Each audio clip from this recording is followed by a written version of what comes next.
Šios savaitės LRT Lituanikos pasaulio lietuvių žiniose. Iškilmingas lietuvių fondo pokylis Lemonte, Baltijos kino dienos Osle, metinis Vokietijos lietuvių bendruomenės suvažiavimas Štutgarte, pasaulio lietuvių bendruomenės valdybos posėdžiai Vilniuje. Rubrikoje Tapatybė LT rašytojos Lina Ever ir Jolita Herlin. Iš širdies į širdį per lietuvius vienijantį LRT Lituanikos kanalą laidoje Pasaulio lietuvių žinios.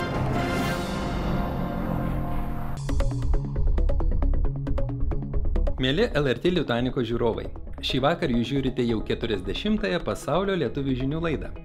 Esame maloniai nustebinti, kad per gana trumpą laidos gyvavimo laiką informacija apie pasaulio lietuvių žinias jau kelis kartus spėjo apskrieti didžiausius lietuvybės židinius visame pasaulyje.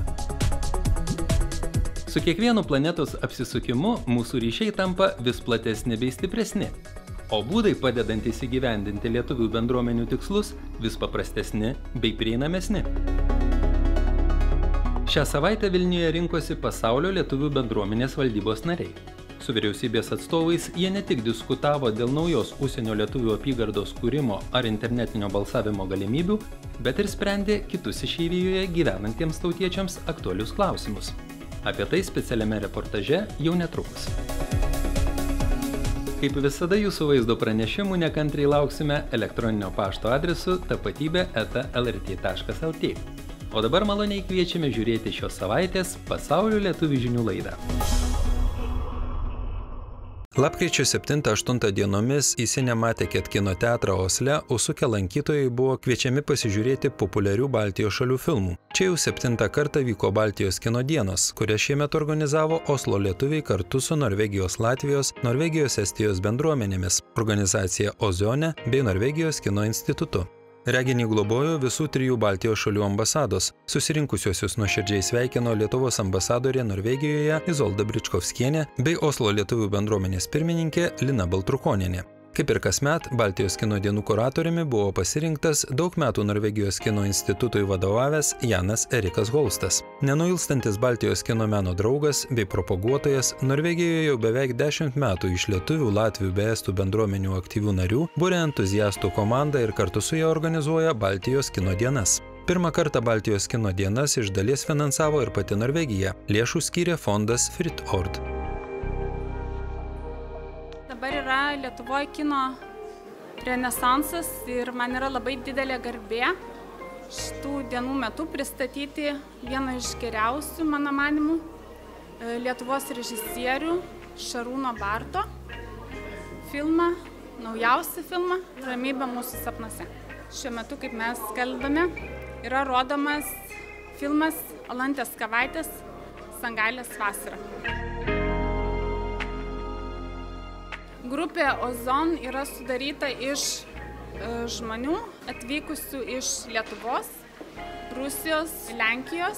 Turime vieną narį iš Norvegijos, taip pat iš Slovenijos. Tai yra žmonės, kurie turi kultūrinį išsilavinimą arba labai domisi kultūra. Ir mūsų tikslas yra pristatyti geriausiai tai, ką turime Lietuvoje, likusiuose rytų Europos šalyse ir taip pat visame pasaulyje. Į Baltijos kino dienas atvyko ir svečiai iš Lietuvos – aktoriai Ina Marija Bartaitė bei Edvinas Goldsteinas. Renginyje vyko ir knygų pristatymas. Apie savo kūrybą susirinkusiems papasakojo Norvegijoje gyvenanti rašytoja Rūta Mataitytė. Viskas vyksta čia, nors pagrindinė veikėja yra lietuvė, bet daugiau aplinka visa yra čia vykstanti. Ir man atrodo, kad aš jau antiek čia gyvendama esu susigyvenusi su šia kultūra, su šiom problemom, su mentalitetu, kad mano tas kalbėjimas buvo vis dėlto norvegams apie tai, kas rūpi žmonėms čia gyvenantiems.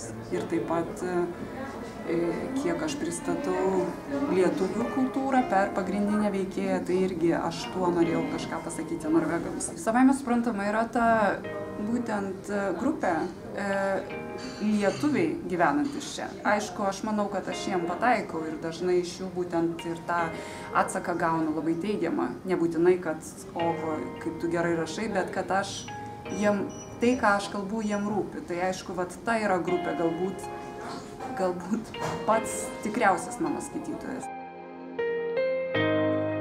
Meno mėgėjai turėjo galimybę užsukti į 3 Norvegijoje gyvenančių ir kuriančių lietuvių fotografų – Povilo Stanio, Sauliaus Pagojaus ir Dariaus Dubausko darbų parodą. Tautiečiai Norvegijoje šių fotografų nuotraukas jau spėjo pamėgti, o dabar jas įvertinti galėjo ir platesnė publika. Rudenį, kai trumpėja dienos ir ilgėja vakarai, norisi susiburti draugien, pasidalyti mintimis, pasidžiaugti nuveiktais darbais. Rudenį vyksta ir gražia tradicija tapęs Lietuvių fondo pokylis, į kurį kasmet susirenka fondo nariai, aukotojai, paramos gavėjai bei garbingi asmenys, kuriems svarbu išeivijoje išlaikyti lietuvybę. Lapkričio 7 dieną Pasaulio lietuvių centre Lemonte vykusiame Lietuvių fondo pokylyje dalyvavo gausus būrys garbingų svečių. Lietuvos ambasadorius Jungtinėse Amerikos valstijose Rolandas Kriščiūnas, generalinis konsulas Čikagoje Marijus Gudynas, Jungtinių Amerikos valstijų lietuvių bendruomenės krašto valdybos pirmininkė Sigita Šimkuvienė-Rosen, Švenčiausiosios mergelės Marijos gimimo parapijos klebonas Jaunius Kelpšas, lietuviškų organizacijų Čikagoje vadovai, lituanistinių mokyklų direktoriai. Viena iš Lietuvių fondo veiklos sričių – stipendijos gabiems aktyviai tikslų siekiantiems lietuviams studentams. Būtent ši fondo veiklos sritis šiemet tapo pagrindinė pokylio tema. Iškilmingą vakarą vedė buvusi Čikagos lituanistinės mokyklos mokinė, dabar Denisono universitete studijuojanti Lietuvių fondo stipendininkė Gabrielė Bieliauskaitė. Esame čia padėkoti Lietuvių fondui, kad labai gražiai mus parėmė per mūsų visus mokslų metus ir atšvęsti šią gražią bendruomenę. Labai norėjom padėkoti fondui, kad mus parėmė, kai mums reikėjo, dabar norėjom juos irgi paremti. Susirinkusius sveikino Lietuvių fondo tarybos pirmininkas Saulius Čyvas, kuris nuoširdžiai pasidžiaugė puikiais organizacijos pasiekimais. Į sceną pakviestas ambasadorius Rolandas Kriščiūnas nedaugžodžiavo. Nuolankiai padėkojęs už gražius darbus, valdybos pirmininkui Mariui Kasniūnui įteikė nario mokestį ir tapo oficialiu Lietuvių fondo nariu. Vakaro muzikinę programą atliko fondo stipendininkas, pianistas Edvinas Minkštimas. 9 tarptautinių konkursų laureatas į Lietuvių fondą kreipėsi atvykę studijuoti į garsiąją Juilliardo menų mokyklą Niujorke ir gavęs paramą ją baigė 2011-aisiais. Pasak Lietuvių fondo vadovų, visi organizacijos nariai itin didžiuojasi, kad nors maža dalelė galėjo prisidėti prie šio jauno, talentingo žmogaus pasiekimų.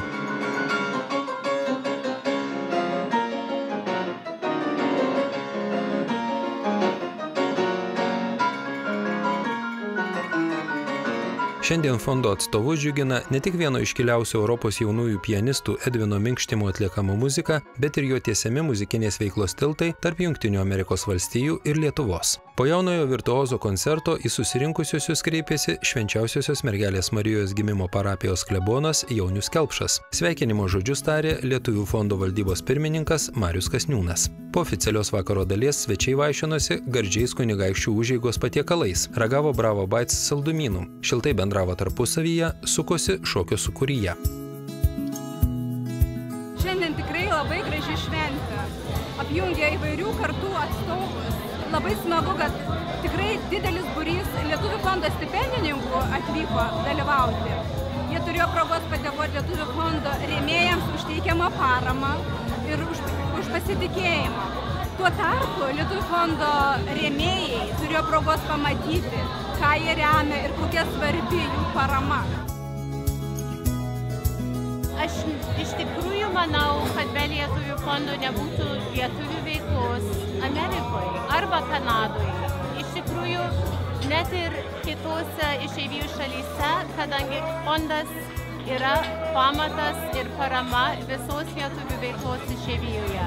Ir yra labai linksma fondui priklausyti ir skatinu visiems susirašyti į fondo narius. 2014-aisiais Lietuvių fondo įsteigtas stipendijas gavo 51 studentas. Nuo 1967 metų kasmet remiami ne tik Jungtinėse Amerikos valstijose studijuojantys lietuviai studentai, bet ir jaunuoliai mokslo siekiantys Lietuvos ir Europos universitetuose. Lapkričio 6-8 dienomis aktyvūs Vokietijos lietuvių bendruomenės nariai rinkosi į Lietuvos garbės konsului baronui Wolfgangui von Stettenui priklausančią pilį Štutgarte, kur vyko kasmetinis Vokietijos lietuvių bendruomenės narių suvažiavimas. Lapkričio 6-ąją vykusiame vakarinėme posėdyje susirinkusiusius sveikino ambasadorius Vokietijoje Deividas Matulionis, diplomatas Žygimantas Pavilionis, Vokietijos lietuvių bendruomenės pirmininkas Antanas Šiugždinis bei renginio šeimininkai Štutgarto lietuvių bendruomenės nariai. Lapkričio 7-ąją buvo aptarti Vokietijoje gyvenantiems tautiečiams aktualūs klausimai. Pirmininkas Antanas Šiugždinis suvažiavimo dalyvius supažindino su Vokietijos lietuvių bendruomenės struktūra, valdybos narė Jurgita Noreikaitė Pikel pristatė vaizdo klipą apie daug puikių atsiliepimų sulaukusią vaikų vasaros stovyklą. Diplomatas Žygimantas Pavilionis ragino teikti pasiūlymus, kaip po pasaulį pabirę lietuviai galėtų kartu paminėti Lietuvos valstybės atkūrimo 100-metį. Labai malonu, kad mane pakvietė į šį suvažiavimą Vokietijos lietuvių, kuriame pirmą kartą gyvenime dalyvauju, kuomet buvau ambasadorius Amerikoje. Kiekvienais metais dalyvaudavau tokiuose susitikimuose Amerikoje. Ir dėl ko tai darydavau? Dėl to, kad iš tikrųjų supratau, dirbdamas Amerikoje, kad būdami kartu mes esame didžiulė jėga ir mes turime susivienyti, visas savo geriausias mintis, darbus suvienyti, nes laukia didžiuliai iššūkiai. Užsienį mes galim padaryti labai daug, plėsdami ES ir NATO, nes mūsų pavyzdžiais žavisi Amerika, Vokietija, kitos vakarų šalis. Per tokį trumpą laiką mes pasiekėm labai daug. Mes įkvėpėm ukrainiečius ir kitus daryti tą patį. Ir mes, aišku, turim suprasti, kad esam globalūs piliečiai. Šiuo metu čia Vokietijoje visi kalba apie migracijos iššūkius. Ir jeigu mes toj diskusijoje nedalyvausim, irgi nebus teisinga. Vietoj to, kad mes bijotume jos, mes galėtume investuoti į protus, mes galėtume ieškoti geriausių žmonių pasaulyje, jeigu norime išlikti stiprus. Suvažiavimo dalyviai įdėmiai klausėsi ir Užsienio lietuvių departamento laikinosios direktorės Linos Žukauskaitės pranešimo apie globalios Lietuvos programą, įvairius projektus bei konkursus, kuriuose dalyvauti raginamos Užsienio lietuvių organizacijos. Esame visi labai dėkingi Vokietijos lietuvių bendruomeniai už taip puoselėjimą ir saugomą lietuvišką tapatybę, už puoselėjimą lietuvių kalbą, kultūrą ir tradicijas. Ir vakar teko su visais kartu būti vakaronėje ir išgirsti tiek daug visų kartu dainuojamų lietuviškų dainų ir šokių pamatyti. Tikrai džiugu atvykus iš Lietuvos ir čia Vokietijoje rasti lietuvišką gražią salą. Suvažiavimo svečiai buvo pakviesti apžiūrėti barono Wolfgango von Stetteno pilies. Svečius linksmino neseniai susikūręs Štutgarto lietuvių ansamblis Ridigdo, kuriam vadovauja šiuo metu Vokietijoje gyvenantis Lietuvos muzikos ir teatro akademijos absolventas Juozas Vasiliauskis. Lapkričio 8-ąją suvažiavimo svečiai rinkosi į pilies koplyčią, kurioje buvo laikomos mišios. Po jų susirinkusieji dalijosi įspūdžiais, vieni kitiems linkėjo įkvėpimo bei vienybės. Spalio mėnuo Airijos lituanistinių mokyklų mokytojams buvo itin darbingas. Kiekvieną mėnesio savaitę pedagogai rinkosi į seminarus, kuriuos vedė iš Lietuvos atvykę lektoriai. Seminarų tikslas – tobulinti Airijos lituanistinio švietimo kokybę, kelti mokytojų, dirbančių su dvikalbėje aplinkoje augančiais vaikais kvalifikaciją. Šis projektas tai jau antrus metus vykstantis dalykas, kai mes kviečiame kitų šalių mokytojus, kurie galbūt tik tai pradeda dirbti arba jau seniau dirba, tiesiog atvykti tiek į Lietuvą, tiek atitinkamai į mūsų mokyklą, pasižiūrėti, kaip vyksta pamokos ir pasidalinti patirtimi. Seminarų maratonas prasidėjo 3 dienų mokymais, kuriuos vedė lektorės iš Ugdymo plėtros centro. Organizacijos atstovės susitikimo dalyviams papasakojo apie sėkmingai Lietuvoje praktikuojamus metodus ir priemonės, analizavo jų pritaikymą lituanistinio švietimo įstaigose. Kai mes pamatėme pamokas 4 vėjų mokykloje, mes visą vakarą po to su kolegė kalbėjom, kad mūsų seminaras yra paruoštas visai ne taip. Mes įsivaizdavom, kad čia žmonės turės tokių daug paprastų klausimų, kaip padaryti tą, kaip geriau išaiškinti vaikams kažkokią tai lituanistinę temą, lietuvių kalbos probleminę kažkokį klausimą. Bet čia pamatėm, kad žmonės daugelis žmonių yra be galo kompetentingi, jie iš tikrųjų labai įsigilinę ir į programą, žino puikiausiai visas priemonės, metodus, tai, ką mes taikome Lietuvoje, ir čia jie tai daro dvigubai, trigubai koncentruočiau, negu kad mes tai tokį ugdymą vedam Lietuvoje. Mokymuose Airijoje dirbantys mokytojai gavo daug praktinių užduočių, kurias galės panaudoti per pamokas. Kiti seminarai buvo skirti iki mokyklinukų bei pradinių klasių mokytojams. Būtent šio amžiaus vaikų Airijos lituanistinėse mokyklose yra daugiausia. Patyrę lektoriai dalijo patarimus, kaip sudominti mažuosius mokinukus. Suteikė specifinių žinių, būtinų dirbant su vaikais, augančiais daugiakalbėje aplinkoje. Labai buvo įdomi patirtis. Stebėjome pamokas, kelias pamokas, kalbėjome su mokytojais. Tikrai manau, kad parsivešime neblogą patirtį ir jau kalbėjome su Asta kartu, bandėme rasti išeičių, kaip galėtum tą patį modelį pritaikyti Belgijoje. Galim pasidžiaugti, kad tiek daug vaikų jūs turite ir be galo smagu matyti visus tokius, sakyčiau, lietuviškai, visus nusiteikusius, bendraujančius, kalbančius, dainuojančius, rašančius, skaitančius, šokančius ir visi vienoje vietoje tuo pačiu metu skirtingų amžiaus vaikai. Tai yra iš tikrųjų ir vaikams didelis iššūkis ir aš manau, puikia proga yra ir tėvam pailsėti, taip pat ir turėti savo laisvą laiką abiem kartu, kai visi vaikai galbūt ir sesutės broliukai yra mokykloje, o vaikams tai yra pačios geriausios pamokos mokytis vieniems iš kitų ir stebėti vienas kitą ir tai iš tikrųjų tiek pat ir elgesio kultūringo, tvarkos, tarpusavio bendradarbiavimo, tarpusavio pagarbos. Tokie dalykai lietuviškose mokyklėlėse yra pagrindas. Lituanistinių mokyklų atstovai dalyvavo Dubline įsikūrusios 4 vėjų mokyklos pamokose. Sėmėsi idėjų, kaip adaptuoti mokymo programas, turint tik vieną darbinę dieną per savaitę – šeštadienį arba sekmadienį. Domėjusi, kokie mokymo metodai ir priemonės pasiteisino jau 11 metų sėkmingai veikiančioje 4 vėjų lituanistinėje mokykloje.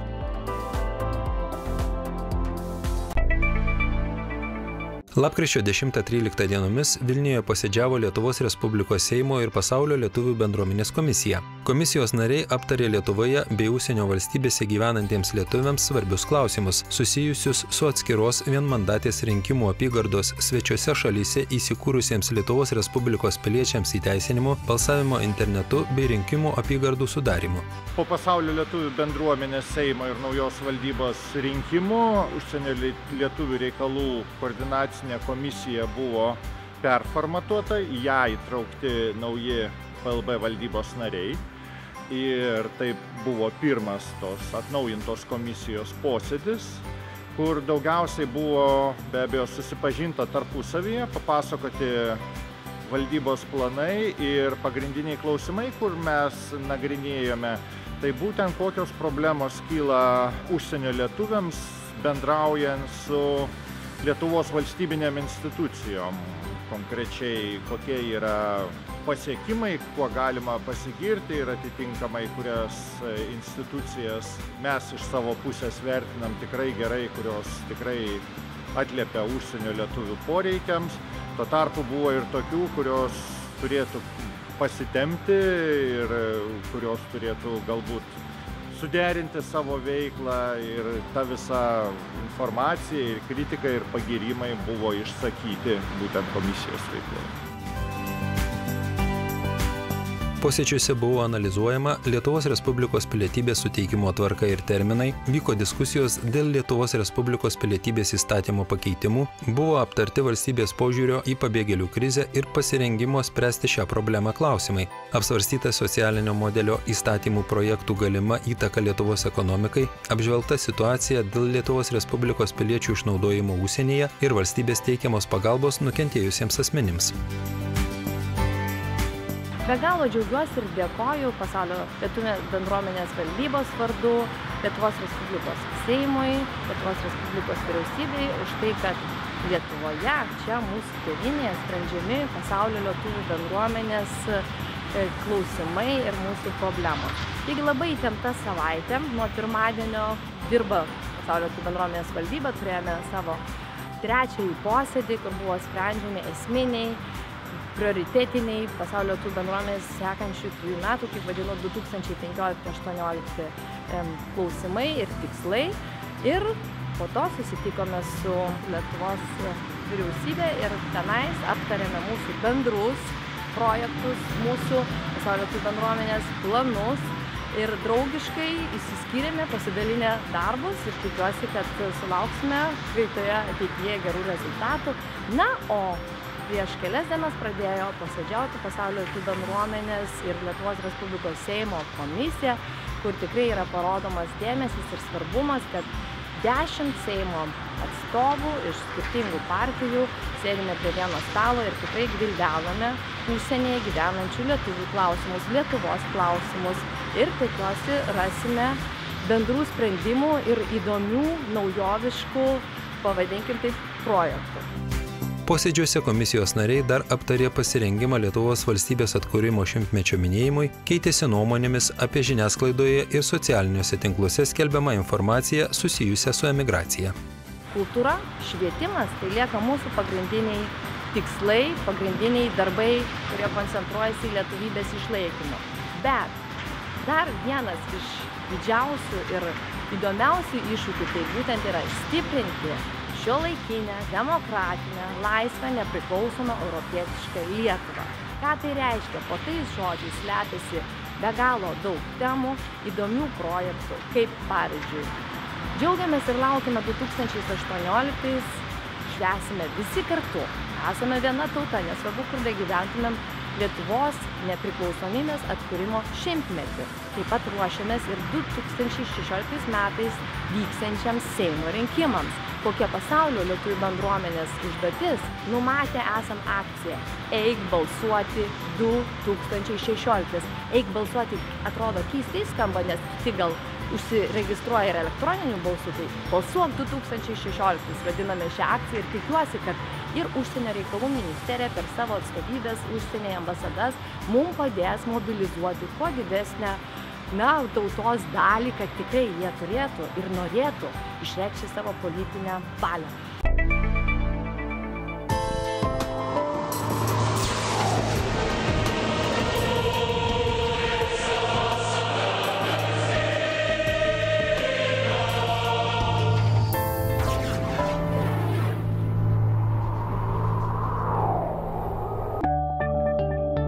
Linos Sever kūrybiniu slapyvardžiu pasivadinusi žurnalistė Lina Neverbickienė, šiuo metu gyvenanti Vokietijos sostinėje Berlyne, pripažįsta visada svajojusi tapti rašytoja, tačiau ilgai niekam nedrįsusi apie tai prisipažinti. Rašyti tiesiog norėjau visada. Aš net kaip vaikas, galbūt intravertiškas vaikas, vienas augdamas, brolis buvo gerokai už mane didesnis, man knygų pasaulis buvo visą laiką artimesnis už tą, kuris vyko smėlio dėžėje, sakykim. Mano smėlio dėžė buvo mano knygų lentyna. Knygų draugijoje užaugusi Lina teigia, kad rašymas jai bene geriausias būdas atitrūkti nuo kasdienybės ir pakliūti į visiškai kitokį pasaulį. Ir aš turbūt rašyt knygas vaikams užsimaniau dar pati būdama vaikas. Būdama paauglė, pradėjau svajot, kaip aš rašysiu knygas paaugliam. Galiausiai imtis rimto romano ją paskatino motinystė. Iš tiesų rašyti turbūt pradėjau tik išvažiavus į Berlyną. Tada galėjau atsisėsti, galėjau susikaupti, galėjau atsidėti savo charakteriams. Ir ką dabar tikrai žinau, kad, aš gyvenu su jais, man labai gera. Aš atradau absoliučiai kitą pasaulį, kurį aš galiu išgalvoti, aš galiu... Kaip kiti turbūt žaidžia kompiuterinius žaidimus, taip aš žaidžiu su savo herojais, nes man tiesiog, man tikrai, kaip sakyti, veža mane tai, ką jie išdarinėja. Jie mane pavaldus, kartais aš juos pastatau į vietą, kartais jie daro, ką jie nori. Ir aš tiesiog nekantrauju sėsti ir rašyti, man patinka. Lietuvoje ne tik mano artimi žmonės, bet ir mano širdis. Kai kas nors bando mane vadinti rašytoja, žurnaliste, laidų vedėja ar filosofe, iškart prieštarauju. Man tinka tik vienas apibūdinimas – buvusi klaipėdietė, teigia Hamburge įsikūrusi Jolita Herlin. Iš tikrųjų, visą gyvenimą dariau tai, ką norėjau ir kas man teikia džiaugsmo.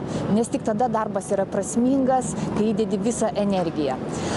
Rašyti romanus niekada negalvojau, bet atvykus į Vokietiją supratau, kad man reikia tam tikro ryšio su Lietuva. Ir tos knygos tapo savotiškų tiltų, kuris sugrąžino mane neakivaizdžiai į Lietuvą. Tai yra pagrindinė motyvacija tikriausiai – turėti tą ryšį su savo gimtuoju kraštu. Pasak populiarių romanų autorės, kiekviena moteris artėjant prie 50-mečio yra sukaupusi pakankamai patirties bent vienai knygai. Nesvarbu, ar tai būtų receptų knyga, ar knyga apie vaikų auklėjimą, ar filosofinis traktatas. Aš rašau apie tai, ką pažįstu geriausiai. Apie moterį ir jos kelią, apie vyrus jos gyvenime, apie meilę, kuri nuskraidina į džiaugsmo aukštikalnes ir neretai nubloškia į skausmo bedugnę. Apie ilgesį, laimės paieškas ir dar daugelį dalykų, kurie vienu žodžiu vadinami gyvenimas.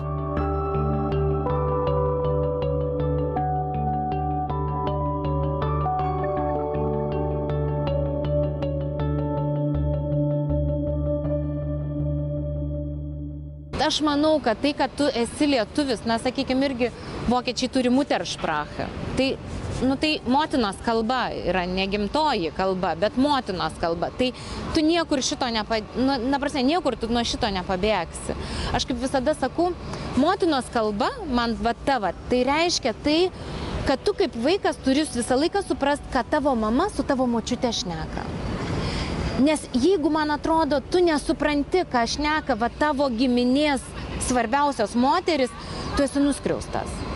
Ta prasme, tai yra nebegerai. Man buvo ypatingai svarbu, kad mano vaikas su manimi kalbėtų lietuvių kalba. Nes visos kitos kalbos, tai tarsi kalbėjimas kaip per stiklą. Todėl savo sūnų aš visada mokiau lietuvių kalbos, jis pradėjo kalbėti vėliau, 2,5 metų, nes tėtis vokietis. Mes ėjom taip pat į lietuvišką darželį Hamburge, ir dabar į lietuvišką mokyklėlę. Ir tas kalbos puoselėjimas yra vis tik svarbus. Aš manau, mes tikrai turim didžiuotis, kad mes esame lietuviai. Lygiai taip pat kaip vengrai gali didžiuotis, kad jie yra vengrai. Tai yra mūsų šaknis. Mes pasiėmėm tam tikros energijos, kuri mus maitina kaip žmonės. Nes kitaip mes kas būtumėm, kaip medžiai be šaknų. Todėl manau, kad tos mūsų šaknis išvažiavusiems yra mūsų kalba, kuri mus riša su Lietuva. Ir jos išlaikymas yra labai svarbus. O mesgi galim didžiuotis, vis tiek dabar buvo paskutiniais duomenimis lietuvių kalba įtraukta į 10 seniausių pasaulio kalbų. Todėl manau, kad tikrai tai yra kažkas tai ypatingo ir ne kiekviena tauta to gali pasididžiuoti. Man, žinokit, lietuviška tapatybė yra pirmiausia kalba. Aš pirmiausia žodis, kalba, melodija, dainos. Tai yra tai, kad per joninės man kyla noras dainuoti. Kai man sunku, man kyla noras raudoti lietuviškai, ar ne? Ar kai man yra, kai aš noriu melstis, aš meldžiuosi lietuviškai. Ta prasme, man tai yra turbūt lietuviškumas. Kad aš savo emocijas vis tik galiu išreikšti lietuvių kalba ir lietuvių melodijas, nežinau, kažkaip per lietuvišką muziką. Man tai yra tapatybė, o ne geografinė. Absoliučiai net ne geografinė. Net ne geografinė, nespalvinė, bet būtent muzikinė. Tai yra mūsų muzika, tai yra mūsų dainos, tai yra tai, kad aš vaikui lopšinę galiu dainuoti lietuviškai ir tai, kad aš galiu melstis lietuviškai ir tai, kad aš galiu, net nežinau, jeigu noriu raudą, sudainuoti lietuviškai, kai man liūdna. Tai tai yra mano tapatybė lietuviška, kurios tikrai niekas nepakeis, niekas iš manęs neatims. Ir, nežinau, net ir senatvėj turbūt norėsiu sudainuoti lietuviškai. Mes turime tam tikrą egzistencinį liūdesį savyje. Ir galbūt naujoji karta iš tikrųjų įneš tam lietuvio portretui tam tikro optimizmo. Todėl aš ir raginu visus nebijoti gyventi, atsiverti ir galbūt atsikratyti to bruožo, nes lietuviai skaitomi, kad jie yra pavydūs. Būkime patys savimi ir tikrai nėra tada kam pavydėti vieno ar kito dalyko.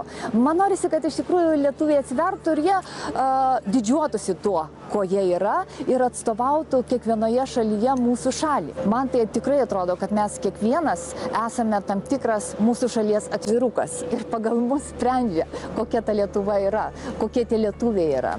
Todėl iš tikrųjų reikia pasistengti, kad mes būtumėm patys geriausi, išmintingiausi, šauniausi, darbščiausi. Aišku, galbūt truputį skamba kaip garsios tezės, bet aš jomis tikiu. Ir man tai asmeniškai yra tikrai svarbu, kad Lietuva, sakykime, mano aplinkoj, kad apie ją atsilieptų gražiai.